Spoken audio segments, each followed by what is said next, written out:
On December 8 and 10, 2020, the senior students of the Department of Foreign Languages and Literature at Jinan University will stage their graduate performance, Where I Want to Be.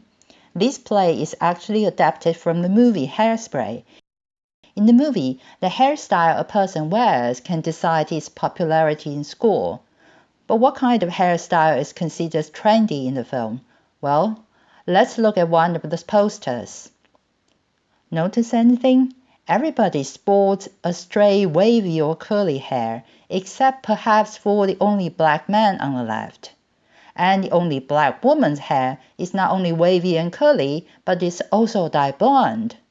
It seems that the most trendy hairstyle has to meet the Eurocentric ideal of beauty. If that is not obvious enough, let's look at another stage photo of the film.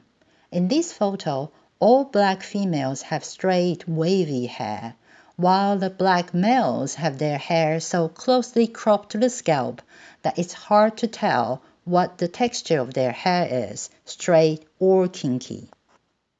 This is strange. After all, the straight to wavy hair belongs to the white, whereas black people's hair is by nature kinky, which means tightly twisted or curled. Why then do the black in the movie share the same hairstyle with the white? When people think of race, most think of skin color, but is that all? As a matter of fact, while skin color can influence how a person is racially perceived, hair or hairstyles can do the same too. Then as now, people with the afro-textured hair had created all kinds of hairstyle to represent their age, family, social status, or marital status. Indeed, almost everything about a person's identity could be learned by looking at the hair, and hair has long been an integral part of the Black history. We can trace the first example of dreadlocks all the way back to the ancient Egypt. It was during the transatlantic slave trade between the 16th and 20th centuries that the meaning of black hair changed. When the African slaves were transported across the ocean, their hair was shaved by slave owners under the pretense of hygiene. But the real motive was probably to gain control and to rid the slaves of identity. During the 19th century, slavery was abolished in much of the world, including the United States in 1865, but the meanings of black hair was still viewed as deviant or abnormal. Unlike skin color, however, hair is an easily changeable racial marker feature. Particularly for many color or mixed-race people, their kinky hair stood as the last barrier for them to pass as white and to evade the restrictions against them for better lives. And that barrier could be easily removed with the help of a wide variety of techniques and methods. Even in the late 60s, at the height of Black power, many Black people still could not bring themselves to embrace their natural black hair. It was widely accepted that good hair was straight, bad hair was kinky. They tried to smoothen their hair and texture in order to be accepted by the white mainstream society, and the easiest way for many to achieve that was to smooth out the kinks with the clothes irons. In addition, no hair grooming was complete until the kitchen was removed meticulously with a pair of shears. The kitchen is the very kinky bit of hair at the nape of the neck at the backside. It is also where the natural kinks start to turn up and expose the deception of the stray hair. One alternative to hair ironing was to use a heavy oil-based grease such as the pomade and to evenly apply pressure on the greased hair. As a result, many of the biggest Black companies in the 50s and 60s made hair products such as Murray's pomade. Especially on special occasions, such as a wedding or a funeral, men would first apply the grease to their hair, then they put on a stocking cap and go straight to sleep. Now people can buy ready-made stocking cap at Amazon, but in the past, most would make their own. First, a man had to ask his wife for one of her holes and cut it at about 6 inches or so from the open end, where the elastic go up to the thigh. Then he knotted the cut end and a conical shaped hat or cap with an elastic band that he pulled down low on his forehead and down around his neck in the back. If he greased his hair enough and left the stocking cap on long enough, voila, he would get the head pressed against the scalp waves. No hurricanes could have blown those waves around.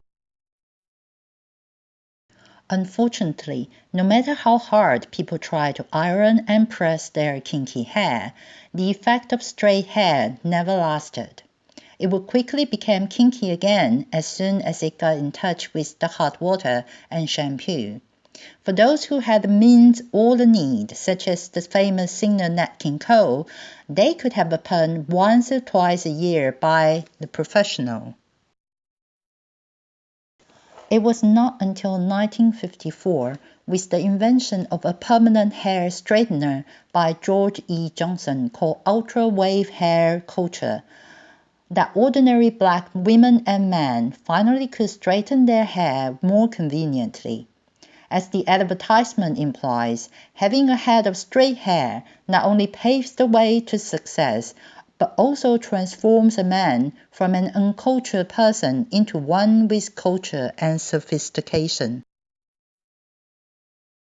The civil rights movement of the 1960s and 70s marked the first wave of the natural hair movement, with the afro being seen as a symbol of pride and resistance among the black community.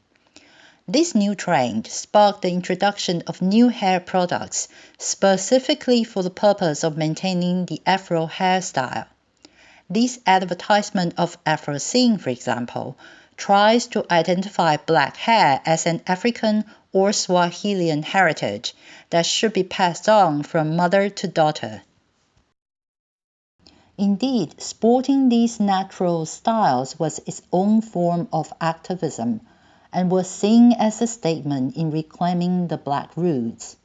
Activists such as Angela Davis, by sporting the iconic afro during the 70s, made an unmissable visual statement of textured hair's beauty in its most natural form.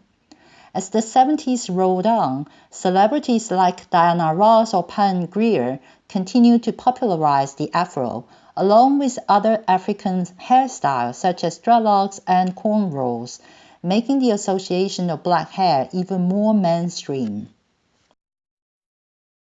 However, the prejudice against black hair did not disappear. Many black people still feel the pressure to change their hair from its natural state to fit in at work or in school. At the same time, with the growing black awareness, people started to fight for the right to have whatever hairstyles they want. And the 1980s marked the beginning of discrimination lawsuits over grooming policies at work. Finally, in the US, the Crown Act was created in 2019 to ensure protection against discrimination based on race-based hairstyles and to prohibit racial discrimination on the basis of a person's hair. The fact that a law is needed to ensure the right to wear whatever hairstyles one likes certainly illustrates just how deep the biases remain in American society. But it still marks a milestone in Black history. Rather than internalizing the discrimination, the Black people are now demanding to be respected no matter how they wear their hair.